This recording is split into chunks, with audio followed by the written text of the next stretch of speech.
혈관 건강이 걱정이라면 바로 이것을 드셔야 합니다. 가지는 유독 우리나라 사람들에게 호불호가 강한 채소입니다. 좋아하는 분들도 있지만 특유의 물컹물컹한 식감 때문인지 싫어하는 분들도 참 많은데요. 건강에 좋다는 것은 들어봐서 알지만 어릴 때의 기억 때문에 선뜻 먹지 않게 되는 채소 중에 하나입니다. 하지만 가지는 반드시 먹어야 될 채소입니다.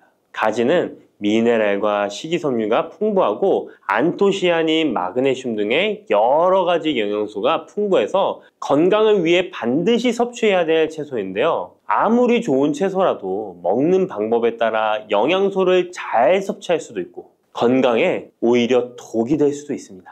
지금부터 가지의 효능과 먹는 방법, 함께 먹으면 좋은 음식, 가지를 드실 때 주의사항까지 가지에 대한 모든 것 알려드리겠습니다. 짙은 보라색의 가지는 우리나라가 수출을 많이 하는데요. 가장 많이 수입하는 나라가 일본입니다. 일본은 가지를 여러 형태로 많이 먹는데요. 장아찌, 파스타, 구이, 찌개 등 여러 요리에 가지를 사용하고 있습니다. 2021년 기준으로 일본이 우리나라에서 수입한 가지가 6만 kg입니다. 일본이 우리나라의 가지를 정말 좋아하는데요. 반면에 우리나라 1인당 연간 가지의 섭취량은 100g이 채 되지 않는다고 합니다. 정말 안타까운 일인데요. 우리도 가지의 효능을 제대로 알고 섭취하면 건강 식생활에 도움이 되었으면 좋겠습니다. 우리도 가지의 효능을 제대로 알고 섭취하여 건강한 식생활에 도움이 되었으면 좋겠습니다. 첫 번째, 가지의 효능은 심혈관 질환을 예방하는 데 도움을 준다는 것입니다. 나이가 들수록 심혈관 질환으로 병원을 많이 가게 되는데요. 가지에는 칼륨이 풍부하여 심박수를 안정적으로 유지하는 데 도움을 주고 나트륨의 배출을 도와줘 혈압을 낮추는 데에도 효과가 있습니다. 가지에 풍부하게 함유된 폴라보노이드 성분은 나쁜 콜레스테롤인 LDL 수치를 낮추고 좋은 콜레스테롤인 HDL 수치를 높여주는 효능이 있습니다. 이런 효능들은 심혈관 질환을 예방하는 데 아주 중요한 것으로 많이 알려져 있습니다. 평소에 가지를 주기적으로 섭취하시면 심혈관 질환으로 병원에 갈 일을 조금 줄일 수 있겠죠. 두 번째, 가지의 효능은 염증을 억제하고 가라앉히는 데 도움이 된다는 것입니다. 옛날에는 민간요법으로 사마귀를 제거할 때 가지를 사용했을 정도로 염증 제거에 효능이 좋은데요. 특히 점막에 있는 염증에 효과가 좋은 것으로 알려져 있습니다. 우리 몸에 점막이라 하면 대표적으로 입안, 잇몸, 식도 등이 되겠고요. 위장, 대장 등 소화기관은 거의 모두 점막으로 되어 있습니다. 입으로 음식이 들어가서 항문으로 배출되기까지의 모든 곳이 점막인 건데요. 면역력이 떨어지거나 스트레스, 특정 음식으로 인한 지속적인 자극은 이런 점막에 염증을 일으키게 되는데요. 이런 염증을 억제하는 데 가지가 도움이 된다는 것이죠. 세 번째, 가지의 효능은 혈당을 조절하는 데 도움을 주는 것입니다. 가지의 풍부한 식이섬유는 우리가 섭취한 탄수화물과 지방의 흡수와 소화를 늦춰주는 역할을 하게 됩니다. 이런 작용으로 혈당을 낮추는 데 많은 도움을 줄 수 있는데요. 식이섬유는 당을 흡착하여 몸에 흡수되는 속도를 느려지게 해서 혈당이 급격히 올라갔다 급격히 떨어지는 혈당 스파이크 현상을 예방할 수 있고 저혈당도 방지하며 이런 효능으로 혈당을 일정하게 유지하는 데 도움을 줄 수 있습니다. 또한 가지의 풍부한 폴리페놀 성분과 천연 식물 화합물은 설탕의 흡수를 감소시켜주고 인슐린 분비를 증가시켜주어 혈당을 낮추는 데 도움을 주게 됩니다. 네 번째, 가지의 효능은 노화를 예방하는 데 도움을 준다는 것입니다. 가지의 짙은 보라색은 나수닌이라고 하는 강력한 항산화 성분인데요. 우리 몸에 정말 중요한 역할을 해주는데 바로 세포와 혈관이 노화되는 것을 방지해주는 것입니다. 산화 스트레스로부터 혈관을 보호해주며 추가적으로 과도한 철분이 혈관에 쌓이는 것을 막아주는 효과가 있습니다. 철이 공기에 만나면 산화되어 빨갛게 부식되는 것과 마찬가지로 우리 몸에도 철분이 필요 이상 쌓이게 되면 세포와 혈관을 산화시킬 수 있는 것입니다. 철분이 우리 몸에 꼭 필요한 성분이지만 과도하게 쌓이게 되면 노화를 촉진하는 부작용이 있는 것이죠. 철분이 많이 들어있는 음식은 바로 붉은색 고기입니다. 따라서 평소에 고기를 좋아하고 자주 드시는 분이라면 가지와 함께 드시는 것이 정말 좋겠습니다. 5번째 가지의 효능은 감염을 예방한다는 것입니다. 면역력이 떨어질 때 세균이 우리 몸에 들어오면 감염에 걸리기 쉬운데요. 가지에 풍부하게 함유된 클로로겐산과 폴리페놀 성분들은 세균과 바이러스를 제거하는 효과가 있어 감염 예방에 큰 도움이 됩니다.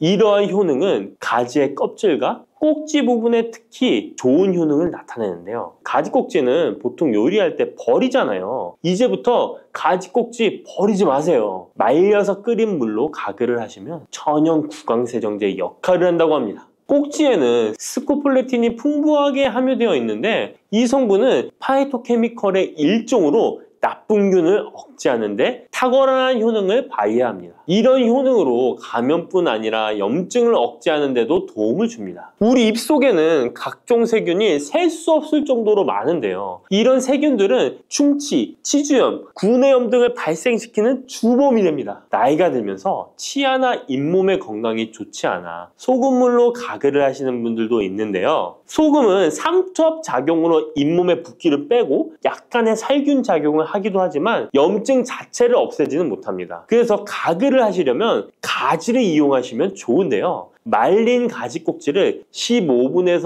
20분 정도로 펄펄 끓인 뒤에 식혀서 약간의 소금을 탄 후에 가글 하시면 잇몸병과 구내염 등을 예방하는 데 효과를 볼 수 있습니다. 6번째 가지의 효능은 항암 효과입니다. 암세포를 제거할 수 있는 항암 성분들이 가지에 풍부하게 함유되어 있는데요. 일본이 가지를 좋아한다고 했잖아요. 일본의 농림성식품연구소에서 연구를 했습니다. 가지, 시금치, 브로콜리 3가지를 이용해 발암물질을 억제하는 실험을 했는데요. 해당 연구에서는 발암물질인 벤조피렌, 아프라톡신, 타르질 등에 대한 돌연변이 유발 억제 효과를 평가하였습니다. 그 결과 가지에서 약 80% 이상 발암물질을 억제하는 효과가 밝혀졌습니다. 또 다른 연구에서도 가지의 알칼로이드성 식이섬유가 유방암, 대장암, 난소암 등의 원인이 되는 동물성 지방을 제거하는 데 탁월한 효능이 있는 것을 발견하기도 했습니다. 또한 가지의 풍부한 폴리페놀은 대표적인 항암 성분이기도 합니다. 가지는 여러 항암 효과를 가지고 있는 훌륭한 항암 식품이 틀림없습니다. 7번째 가지의 효능은 시력을 보호하는 데 도움을 준다는 것입니다. 눈의 망막에는 빛을 감지하는 역할을 하는 로놉신이라는 단백질이 있습니다. 어두운 곳에서 밝은 곳으로 가거나 깜깜한 곳에서 불을 켜면 눈이 눈부신 증상이 나타나잖아요. 이런 증상은 로놉신이 빛에 의해서 한순간에 대량으로 분해되면서 시신경에 강한 자극을 주기 때문입니다. 체내에 로놉신이 줄어들면 시력 저하나 야맹증이 발생할 수 있는데요. 로놉신이 생성되려면 베타카로틴이 필수적으로 필요합니다. 가지의 속살에는 이 베타카로틴이 풍부하게 함유되어 있습니다. 또한 가지 껍질에 풍부한 안토시아닌 성분은 시신경 주변에 모세혈관이 노화되는 것을 방지하고 염증을 억제하는 효능으로 시신경을 보호하고 눈의 노화를 예방하는 데 큰 도움이 됩니다. 8번째 가지의 효능은 뇌 기능을 향상시키고 치매를 예방하는 데 도움을 주는 것입니다. 가지에는 비타민 B6, 엽산, 마그네슘 등의 영양소가 풍부하게 함유되어 있습니다. 이러한 영양소는 뇌 신경 전달 물질의 생성을 촉진하고 뇌의 기능을 향상시키는 효과가 있습니다. 또한 가지에 함유한 안토시아닌은 뇌의 노화를 방지하고 기억력을 향상시키는 효과가 있어 치매 예방에 도움이 됩니다. 이렇게 가지에는 뇌 기능 유지와 뇌 건강에도 좋은 효과를 나타냅니다. 9번째 가지의 효능은 피로 회복에 도움을 준다는 것입니다. 가지에 함유된 비타민C, 칼슘, 마그네슘 등의 성분들이 체내의 대사를 촉진하고 에너지를 생성하는 데 도움을 줍니다. 체온 조절에 도움을 주며 가지에 함유된 스코폴레틴과 스코파론 성분은 근육의 신경 안정 및 경련을 완화시켜주는 효능이 있어 근육 피로 회복에 많은 도움을 줄 수 있습니다. 10번째, 가지에는 열을 내려주는 해열 작용이 있습니다. 가지는 차가운 성질을 갖고 있는 채소로 평소 몸에 열이 많은 사람의 체온을 다스려주는 효과가 있으며 감기로 인해 열이 오를 때에도 열을 내려주는 해열 효과가 있습니다. 가지의 클로로겐산 성분이 염증 매개 물질인 프로스타글란딘과 사이토카인의 생성을 억제하여 염증 반응으로 인한 발열을 완화할 수 있습니다. 이렇게 좋은 가지를 효과적으로 섭취하는 방법은 따로 있습니다. 그냥 드시는 것보다 들기름과 함께 조리하여 드시는 것을 추천드립니다. 가지에 있는 리놀렌산과 비타민 E는 지용성 성분이기 때문에 들기름과 함께 섭취하면 체내 흡수율이 높아집니다. 가지의 속살은 스폰지같이 기름을 흡수하기 때문에 들기름의 영양소 흡수율은 더욱 높아질 수 있습니다. 들기름은 하루에 한 스푼씩 약처럼 드시는 분들이 있을 만큼 건강에 많은 도움을 주는데요. 치매를 유발하는 물질인 베타 아밀로이드가 뇌에 쌓이는 것을 막아주어 알츠하이머 치매를 예방하는 효능이 있습니다. 또한 피토스테롤이라는 성분이 함유되어 혈관 내 콜레스테롤의 수치를 낮춰주는 데 도움이 됩니다. 이뿐 아니라 염증성 질환을 예방하고 뼈의 건강에도 좋으며 심혈관 질환을 예방하고 장 건강에도 정말 좋은 효능을 발휘하는 것이 들기름입니다. 이런 들기름이 가지와 만나면 효과가 극대화되는 것인데요. 가지를 요리할 때는 쪄서 드시는 것이 가장 많은 영양소를 흡수할 수 있는 방법입니다. 상명대학교의 외식영양학과 연구팀이 이에 대한 실험을 진행했습니다. 가지 100g을 물에 넣어 삶는 방법, 찜기에 넣어 찌는 방법, 그리고 랩을 씌워 전자레인지에 돌리는 방법, 이렇게 3가지 방법으로 가지를 조리했습니다. 이때 가지의 항산화 성분인 클로로겐산의 함량이 어떻게 달라지는지 확인을 했는데요. 가지를 찜기에 넣고 쪘을 때 클로로겐산의 함량이 늘어났다고 합니다. 항산화 성분뿐만 아니라 칼슘도 가지를 쪘을 때 가장 많은 함량이 나왔다고 하는데요. 그런데 항상 쪄서만 드실 수는 없잖아요. 삶아서 드신다면 가지 삶은 물은 절대 버리지 말고 함께 드시길 바랍니다. 짙은 보라색의 가지 껍질에는 안토시아닌이 풍부한데요. 이 안토시아닌의 항산화 효과는 토마토의 3배, 그리고 브로콜리의 2배로 알려져 있습니다. 이 안토시아닌은 항산화 작용에도 강력하지만 스트레스를 완화하는 데에 도움을 주고 신체가 정상적인 기능을 회복하고 유지하는 데에도 도움을 주는 성분입니다. 신체가 정상적인 기능을 회복하고 유지하는 데에도 도움을 주는 성분입니다. 그런데 이 안토시아닌은 수용성 성분으로 물에 잘 녹아 나옵니다. 그래서 가지를 씻을 때는 너무 물에 오래 담가두지 마시고요. 가지를 삶아서 조리했다면 이 물에 안토시아닌이 풍부하게 함유되어 있기 때문에 이 가지 삶은 물을 차처럼 드셔도 되고 다른 요리할 때 채수로 사용하셔도 좋습니다. 이렇게 좋은 가지도 드실 때 주의하실 사항이 있습니다. 많은 채소나 과일들이 익히지 않고 생으로 드실 때 좋은 경우가 많은데요. 가지는 절대로 생으로 드시면 안 됩니다. 가지에는 솔라닌이라는 독성 물질이 있기 때문입니다. 솔라닌은 쌍난 감자에 생기는 독성과 같은 것인데요. 이 독성은 위경련, 복통,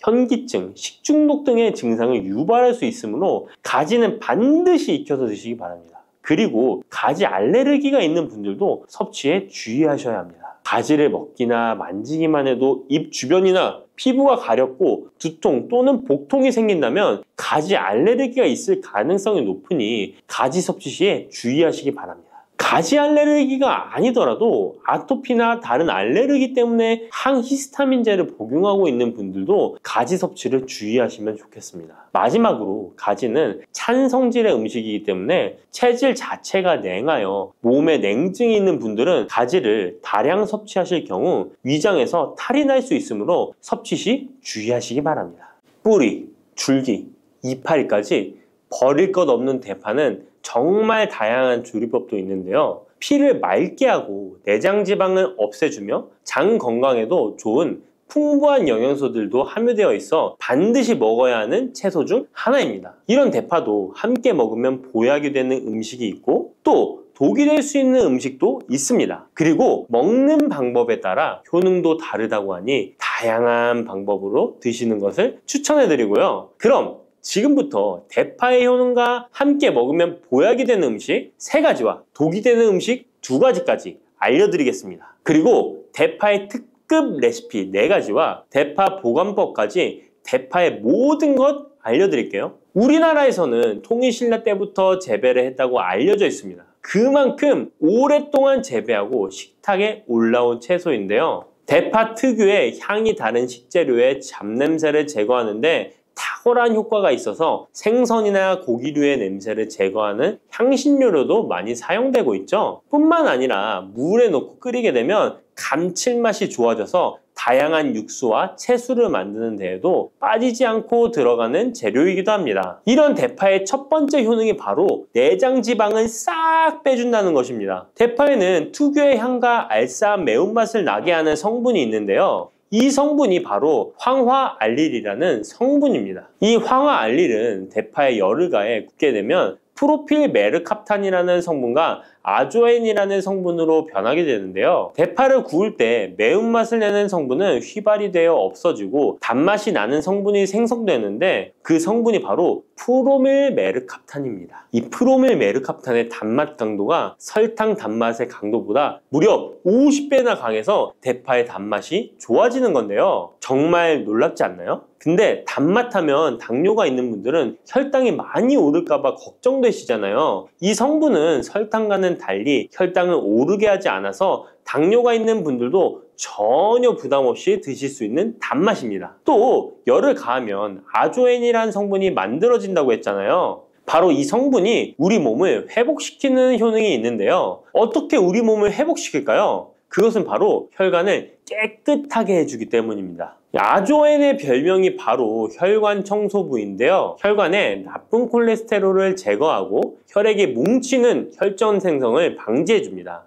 혈관도 확장해줘서 혈액순환을 원활하게 해주는 역할도 해준답니다. 이런 효능으로 신진대사를 원활하게 해주고 동맥경화, 고지혈증, 고혈압 등의 심혈관 질환을 예방하는 데에도 도움을 줄 수 있습니다. 뿐만 아니라 내장지방을 분해해 몸 밖으로 배출시켜주는 효능이 있어서 건강뿐만 아니라 다이어트에까지 도움을 주는데요. 최근에는 다이어트 식품으로도 많이 활용되고 있습니다. 그리고 대파의 녹색 부분에는 베타카로틴이 풍부한데요. 이 성분이 바로 강력한 항산화 물질입니다. 이 베타카로틴은 우리 몸속의 활성산소를 제거하여 노화를 방지해주고 피부의 탄력을 유지하여 주름을 예방하는 효과도 탁월하여 피부 미용에도 좋은 영양소입니다. 그리고 면역세포의 기능을 강화해주어 감기나 독감 등의 질병을 예방하고 알레르기 반응을 억제해주는 효과도 있습니다. 또한 베타카로틴은 눈의 피로도 해소해주는데요. 시력을 보호하고 야맹증과 안구건조증을 예방하는 데에도 도움을 줄 수 있습니다. 대파의 베타카로틴은 구울 때 2.5배나 증가한다고 하는데요. 이런 대파의 효능을 극대화해 먹을 수 있는 방법이 있습니다. 대파의 특급 레시피 소개해드리겠습니다. 우선 대파를 깨끗하게 씻어주시고요. 5cm 정도로 잘라주십니다. 대파를 반으로 갈라주셔도 되고 그냥 사용하셔도 됩니다. 기름을 두르지 않은 팬에다가 대파를 올려서 구워주시는데 앞뒤로 골고루 약간 탄 것 같이 잘 구워줍니다. 이제 장을 만들어 줄 건데요. 물을 2컵 넣어주시고요. 간장을 반컵 넣어줍니다. 그리고 고춧가루와 참기름을 1스푼씩 넣어줍니다. 이렇게 넣고 한번 끓여주시고 다 끓고 나면 식초를 반스푼 넣어주시면 됩니다. 이렇게 만들어진 양념장을 구운 파를 넣은 그릇에 붓고 하루 정도 숙성시켜 드시면 됩니다. 물론 바로 드셔도 되지만 숙성시켜 드시면 더욱 맛있는 대파 요리를 드실 수 있습니다. 그리고 대파에서 대파의 뿌리는 특히 채소와 육수를 만들 때 많이 사용하는데요. 대파의 뿌리에는 알리신이라는 성분이 풍부하게 함유되어 있습니다. 이 알리신은 우리 몸을 따뜻하게 해주고 열을 올려주는 역할을 하고 혈액순환을 원활하게 해줘서 신경을 안정화시켜주기도 하는데요. 이렇게 신경을 안정시켜주는 효능으로 불면증도 완화해주어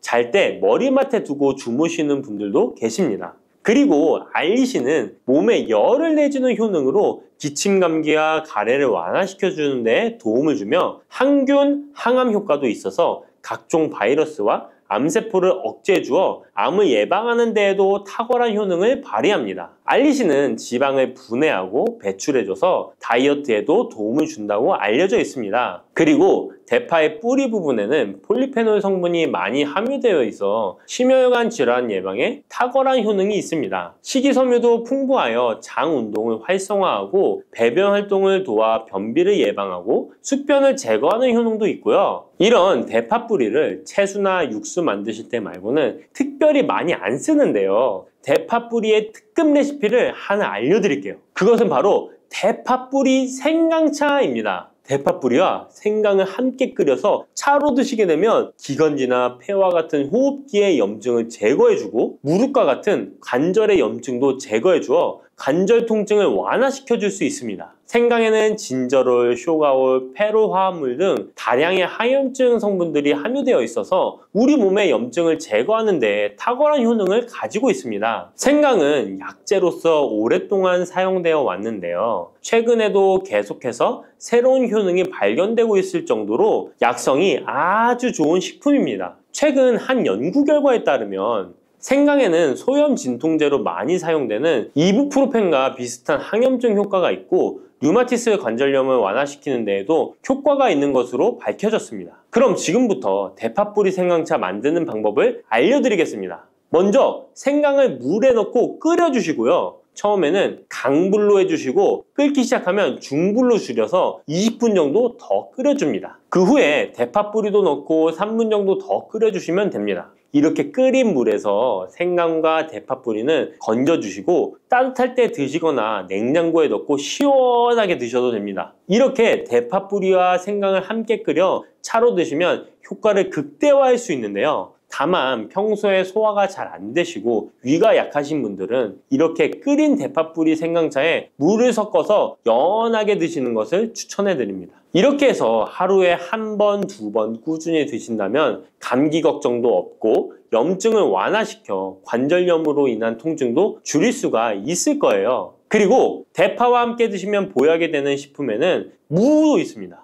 무를 말려서 무말랭이로 드시면 무의 좋은 성분들을 농축하여 드실 수 있다고 하는데요. 간단하게 다시 한번 알려드리자면 무를 드시면 기침과 가래를 멈추게 해주는 효능이 있고 소화를 잘 되게 해주며 혈관을 깨끗하게 해줘서 심혈관 질환에도 도움을 줄 수 있습니다. 또한 칼슘의 함량이 높아서 골다공증을 예방하고 뼈를 튼튼하게 만들어주죠. 그리고 해독작용도 뛰어나고 혈당을 조절해줘서 당뇨를 예방하는 데에도 도움을 줄 수 있습니다. 이렇게 좋은 물을 대파와 함께 드시면 그 효능이 극대화될 수 있는데요. 특히 혈액을 깨끗하게 해줘서 심혈관 질환을 예방하며 당뇨 또한 예방해 줄 수 있을 뿐만 아니라 당뇨 합병증을 완화시켜 주는 데에도 탁월한 도움을 받을 수 있습니다. 대파를 넣은 무말랭이 무침을 만들어 드시면 오독오독한 무말랭이 식감도 좋고 입맛도 돌게 하는 반찬으로도 정말 좋으니까 꼭 대파 무말랭이 무침도 만들어서 드셔보시길 바랍니다. 대파와 함께 드시면 보약이 되는 음식 세 번째는 바로 두부입니다. 이 대파와 두부가 만나면 우리 몸에 에너지를 공급하여 활력이 넘치도록 도와줍니다. 그 이유는 바로 대파의 알리신 성분과 두부의 비타민 B1이 만나면 알리티아민으로 전환이 되는데요. 이 알리티아민이 비타민의 체내 흡수율을 높여주고 신진대사를 촉진해서 우리 몸의 피로를 회복하고 에너지를 불어넣어 주기 때문입니다. 그럼 여기서 대파 두부조림 맛있게 만들어 드시는 특급 레시피 알려드릴게요. 먼저 잘 씻은 대파를 어슷썰기로 썰어 주시고요. 두부는 정사각형으로 깍둑 썰기를 해줍니다. 먼저 두부를 기름을 두른 팬에 구워주시고요. 노릇노릇해지면 썰어놓은 대파를 넣어줍니다. 간장을 2스푼 넣어주시고요. 고소한 참깨도 뿌려서 잘 익혀주시면 대파 두부조림 완성입니다. 정말 맛있겠죠? 이렇게 만든 대파 두부조림을 드시고 활력 넘치는 하루를 보내실 수 있을 거예요. 대파와 함께 드시면 보약이 되는 음식 네 번째 알려드릴게요. 그것은 바로 대파 팽이버섯 부침입니다. 이 팽이버섯은 버섯 중에서도 버섯 키토산의 성분이 가장 많이 함유되어 있을 뿐만 아니라 식이섬유가 정말 풍부하게 함유되어 있는데요. 버섯 키토산은 혈액 속의 지방을 분해하고 콜레스테롤을 제거해 고혈압, 동맥경화, 심장병 같은 심혈관 질환을 예방할 뿐만 아니라 체내 지방을 흡착하여 배출시켜 주어 내장 지방을 줄여주는 데에도 탁월한 효능이 있습니다. 또한 체내의 중금속의 배출을 돕고 간 건강을 돕는 효능도 있다고 알려져 있고요. 그리고 풍부한 식이섬유가 배변 활동을 도와서 숙변을 제거하는 데에도 큰 도움을 줍니다. 하지만 이 팽이버섯의 세포벽은 단단하기 때문에 그냥 드시게 되면 좋은 성분을 흡수하기가 힘든데요. 열을 가하게 되면 세포벽이 깨지면서 영양 성분의 흡수율을 높일 수 있습니다. 이런 팽이버섯과 대파를 함께 드시게 되면 내장 지방을 제거하고 혈관을 깨끗하게 하는데 탁월한 음식이 되는데요. 먼저 팽이버섯의 밑둥은 잘라버리시고요. 팽이버섯을 적당한 크기로 잘 썰어줍니다. 그리고 흐르는 물에 잘 씻어줍니다. 그리고 대파는 어슷썰기로 잘게 썰어주시고요. 적당한 용기에 계란을 풀어주세요. 팽이버섯과 대파를 넣어서 잘 섞어주고 소금 한 꼬집을 넣어 간을 해줍니다. 이제 잘 달궈진 팬에 기름을 두르고 붙여주시면 됩니다. 정말 쉽죠? 그런데 이렇게 좋은 대파도 함께 드시면 안 되는 음식이 있습니다. 대파와 함께 드시면 안 되는 음식 첫 번째는 바로 꿀입니다. 대파와 꿀은 두 가지 다 몸에 열을 올려주는 효능이 있습니다. 한의학에서는 대파와 꿀을 함께 먹으면 위장에 탈이 나고 더부룩한 현상이 나타날 수 있다고 하는데요. 대파와 꿀을 함께 먹으면 위에서 소화액 분비를 억제하여 소화불량을 유발할 수 있기 때문인데요. 또한 꿀은 알레르기 반응을 일으킬 수 있는데 대파와 함께 먹으면 알레르기 반응이 더 악화될 수 있다는 것을 알아두시면 좋고요. 꼭 기억하셔서 대파와 꿀은 함께 드시지 않기를 추천합니다. 또 대파와 함께 드시면 안 되는 음식은 미역입니다. 미역과 대파 둘 다 알긴산이라는 성분이 있는데 이 알긴산은 미끌거리는 식감이 있습니다. 함께 드시게 되면 식감이 안 좋은 이유도 있지만 식감보다도 더 중요한 이유가 있습니다. 왜냐하면 파에는 인과 유황 성분이 있기 때문인데요. 미역과 파를 함께 드시게 되면 파의 인과 유황 성분이 미역에 함유된 칼슘의 흡수를 방해하게 됩니다. 미역에는 칼슘 함량이 높아서 골다공증 예방에 좋은 효능이 있는데 이 효과를 떨어뜨리게 되는 것이고요. 미역국을 끓일 때 대파로 채수를 내어 시원한 미역국을 끓여 드시는 분들이 계신데 절대 미역국을 끓일 때 대파는 사용하지 않으셔야 합니다. 자, 다음으로는 대파 보관하는 법을 알려드릴게요. 대파를 한 단 사면 양이 많아 한 번에 드시지 못하는 경우가 많은데요. 대파를 보관하실 때는 씻지 않고 흙이 묻은 채 보관하는 것이 좋지만 사용하기 불편하기 때문에 씻어서 보관하는 방법 알려드릴게요. 우선 잘 씻은 대파를 줄기와 잎부분으로 나눠 잘라주시고요. 물기를 제거하고 키친타올을 넣은 지퍼백에 줄기와 잎부분을 나눠 담아 냉장고에 보관해 주시면 됩니다. 이렇게 하시면 2주에서 3주 정도는 보관 가능하시고요. 더 장기간 보관하시려면 냉동을 하시면 되는데 냉동 보관하시려면 대파를 사용하기 원하는 크기대로 잘라서 지퍼백에 넣어 냉동하시면 됩니다. 이렇게 하시면 냉동된 대파를 꺼내서 요리하실 때 바로 사용하실 수 있을 겁니다. 당근이 몸에 좋다는 사실은 이미 알고 계시죠? 몸에 좋다는 당근도 먹는 방법과 함께 먹는 음식에 따라 몸에 독이 될 수도 있고 보약이 될 수도 있다는 사실 알고 계신가요? 당근과 함께 먹으면 보약이 되는 음식, 당근을 먹는 방법, 그리고 당근을 제대로 먹을 때 나타나는 놀라운 효능까지 당근에 대한 모든 것을 알려드릴게요. 그리고 연예인이 3주 동안 11kg나 감량했다고 하는 당근 다이어트 방법도 영상 뒷부분에 있으니까 끝까지 시청해주세요. 그럼 당근에 대한 모든 것 바로 시작합니다. 당근의 대표적인 효능은 베타카로틴에서 나옵니다. 베타카로틴은 채소를 노란색, 주황색, 빨간색이 되도록 하는 성분이며 대표적인 항산화 물질입니다. 항산화 작용을 한다는 것은 항염증 작용을 한다는 것이고 항염증 작용을 한다는 것은 바로 항암 작용을 할 수 있다는 것인데요. 당근의 첫 번째 효능은 눈 건강을 좋게 한다는 것입니다. 당근의 베타카로틴이 우리 몸속에 들어오게 되면 비타민 A가 되는데요. 비타민 A는 눈 건강을 좋게 하는 성분이죠.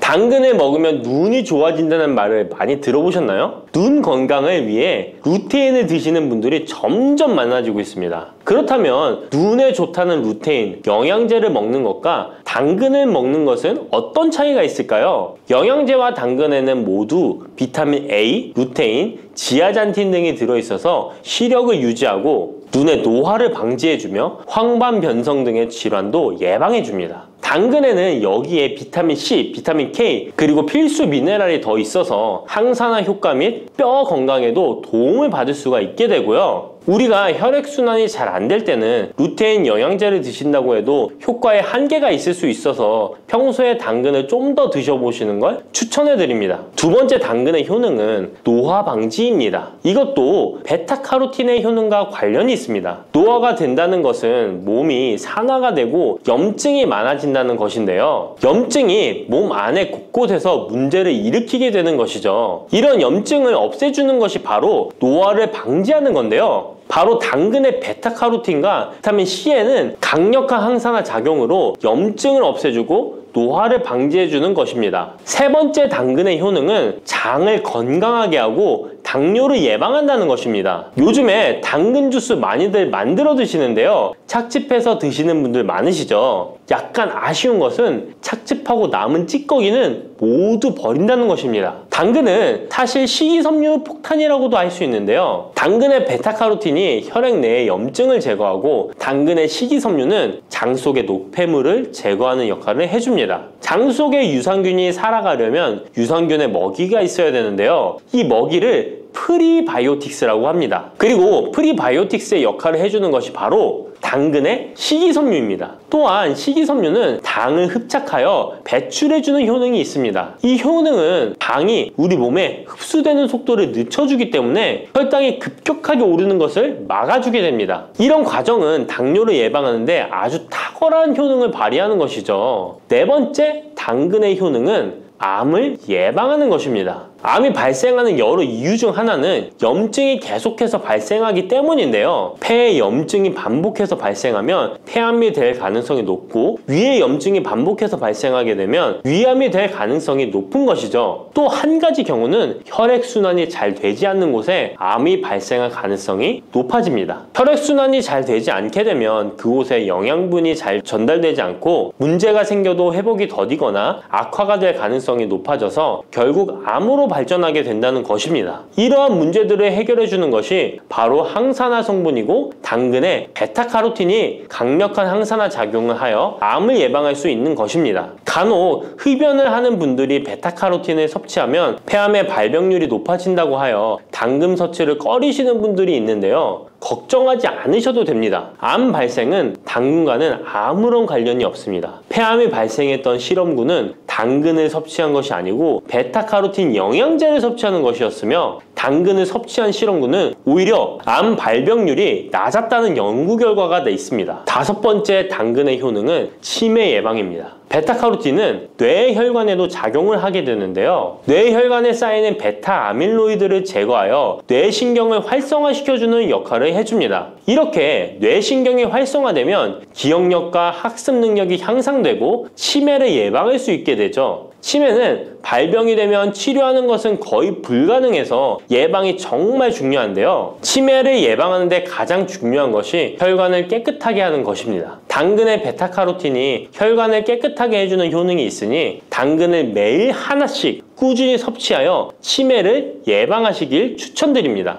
여섯 번째 당근의 효능은 바로 다이어트에 효과적이라는 것입니다. 여성 연예인이 당근 다이어트로 3주 동안 11kg을 감량한 사실도 있는데요. 이런 효과를 누릴 수 있는 이유가 당근에 함유된 식이섬유 때문입니다. 풍부한 식이섬유는 포만감을 주고 섭취한 당 성분과 지방 성분을 배출시켜주는 역할을 하기 때문에 다이어트에 탁월한 효능이 있는 것이죠. 그렇다면 연예인이 활용했던 당근 다이어트 레시피 지금부터 알려드릴게요. 먼저 당근을 잘 씻어서 잘게 채를 썰어줍니다. 당근 1개에 소금 1스푼을 넣어서 10분 정도 저어주시고 절인 물은 꼭 짜서 버려줍니다. 그리고 올리브오일과 식초에 버무려 밀폐용기에 담아 냉장고에서 2~3시간 숙성하신 후에 드시면 됩니다. 먹을 때는 사과를 채 썰어서 함께 드시면 더욱 맛있게 드실 수 있습니다. 이렇게 좋은 당근도 먹는 방법에 따라 효과를 10배 이상 늘릴 수도 있고 함께 먹으면 더욱 좋은 음식들이 있는데요. 우선 당근을 드실 때 다이어트가 목적이라면 생으로 드시는 것이 가장 효과가 좋습니다.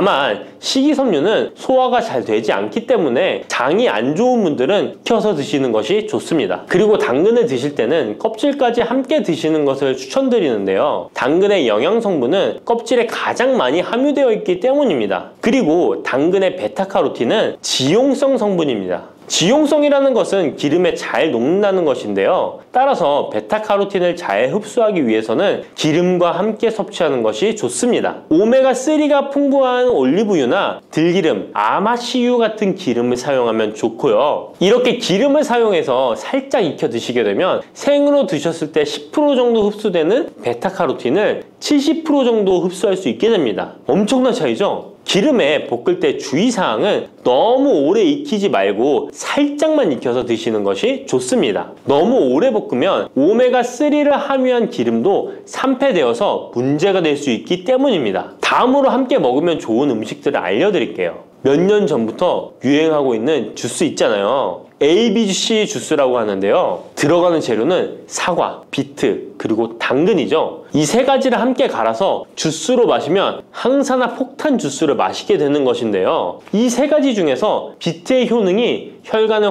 확장시켜주는 역할을 합니다. 풍부한 항산화 성분들이 확장된 혈관을 따라 온몸 구석구석에 공급되어 혈관을 깨끗하게 하고 염증을 제거하여 각종 질병을 예방할 수 있게 되는 것이죠. 다만 비트에는 옥살산이 함유되어 있어서 신장의 결석을 유발할 수 있기 때문에 신장이 약하신 분들은 약간의 주의가 필요하고요. 그래서 요즘엔 이 비트를 빼고 사과, 양배추, 당근 이렇게 세 가지를 넣은 ACC 주스를 많이 드시는데요. 양배추는 우리 몸의 진액을 보충해줘서 점막을 촉촉하게 해주는 효능이 있어서 외부로부터 들어오는 바이러스와 이물질을 배출시켜주는 탁월한 효능이 있습니다. 그리고 항암 효과를 극대화시켜줄 수 있는 음식도 알려드릴게요. 바로 브로콜리와 단호박을 당근과 함께 드시면 됩니다. 세 가지를 생으로 드시는 것보다 찜기에 쪄서 드시면 흡수율을 훨씬 높일 수 있고요. 올리브 오일과 약간의 소금을 넣고 물과 함께 섞어서 드시면 맛도 좋고 건강에도 좋은 강력한 항암 주스로 드실 수 있습니다.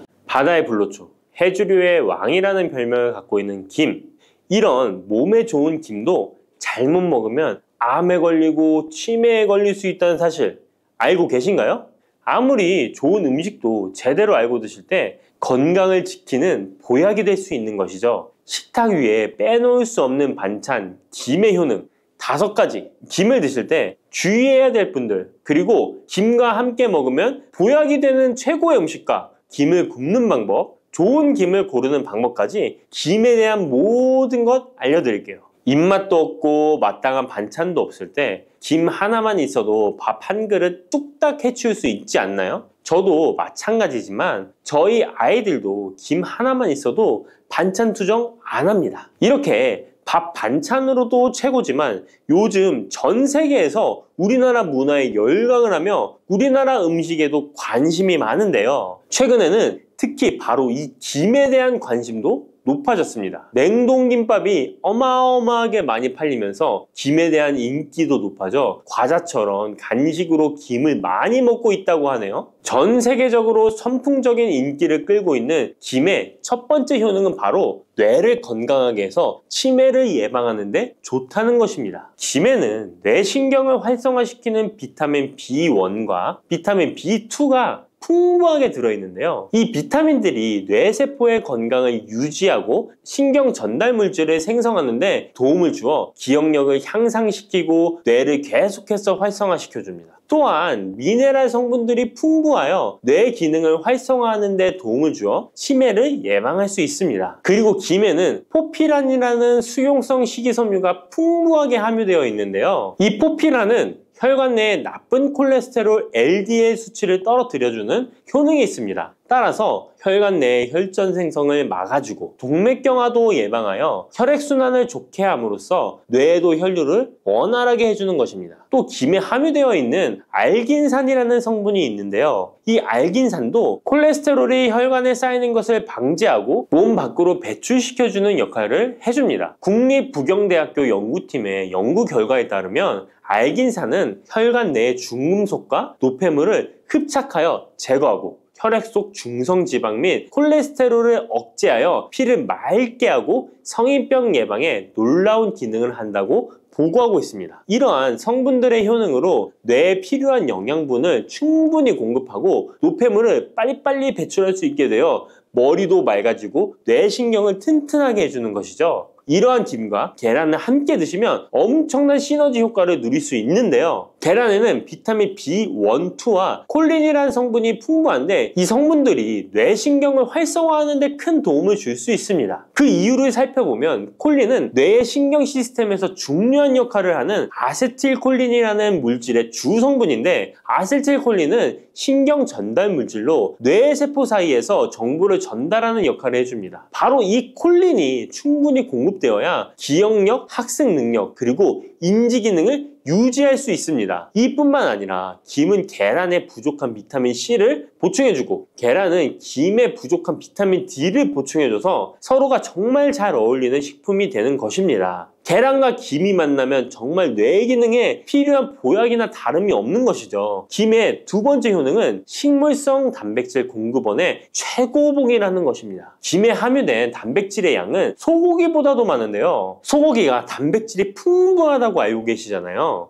소고기 100g당 단백질의 함량은 20g이고요. 김 100g당 단백질의 함량은 30g입니다. 소고기보다 김에 단백질이 많이 들어있다니 놀랍지 않나요? 마른 김 5장에는 계란 1개에 함유된 단백질의 양이 들어있다고 합니다. 그런데 이 단백질에 식물성 단백질과 동물성 단백질이잖아요. 이 둘을 함께 먹을 때 더욱 흡수가 잘 되어 건강에 좋은데요. 이 김과 계란을 함께 먹을 수 있는 정말 좋은 방법 알려드릴게요. 김 계란말이는 많이들 해 드시잖아요. 반찬으로 만들어 먹기도 편하고 맛도 좋아 많이들 드시는데요. 그것 말고 계란김전을 알려드릴게요. 먼저 김을 먹기 좋은 크기로 잘라주시고요. 한쪽에 놓아줍니다. 적당한 용기에 계란을 깨주시고요. 속은 한 꼬집으로 약간 간을 해줍니다. 다음에 계란을 풀어줍니다. 이제 김을 2장씩 포개어 계란물을 앞뒤로 잘 묻혀준 다음에 기름을 두른 팬에다 부쳐주시면 됩니다. 정말 쉽죠? 이렇게 김과 계란을 함께 드시면 맛도 좋고 건강도 챙길 수 있는 밥상위에 보약이 된답니다. 세 번째, 김의 효능은 항산화 작용입니다. 몸 안에 활성산소가 많아지게 되면 활성산소가 세포를 공격하여 노화시킬 뿐 아니라 암세포로 변이시켜 암을 발생시키기도 하는데요. 김에는 이런 활성산소를 제거시켜 줄 수 있는 강력한 항산화 물질인 베타카로틴이 풍부하게 함유되어 있습니다. 대표적인 강력한 항산화 물질인 베타카로틴은 당근에 많이 함유되어 있다고 다들 알고 계시잖아요. 당근보다 김에 베타카로틴이 더 많이 함유되어 있습니다. 당근 100g에는 5.516mg이 함유되어 있고 김 100g에는 무려 22,500mg이나 함유되어 있습니다. 당근보다도 4배 정도 많은 베타카로틴이 함유되어 있는 것이죠. 놀랍죠? 오늘 놀랄 일이 많은 것 같네요. 이 베타카로틴은 우리 몸속에서 비타민 A로 전환이 되는데요. 비타민 A 하면 무엇이 생각나시나요? 네, 생각하고 계신 건 맞습니다. 바로 눈이죠, 눈. 비타민 A는 시력을 보호하고 야맹증을 예방하는 데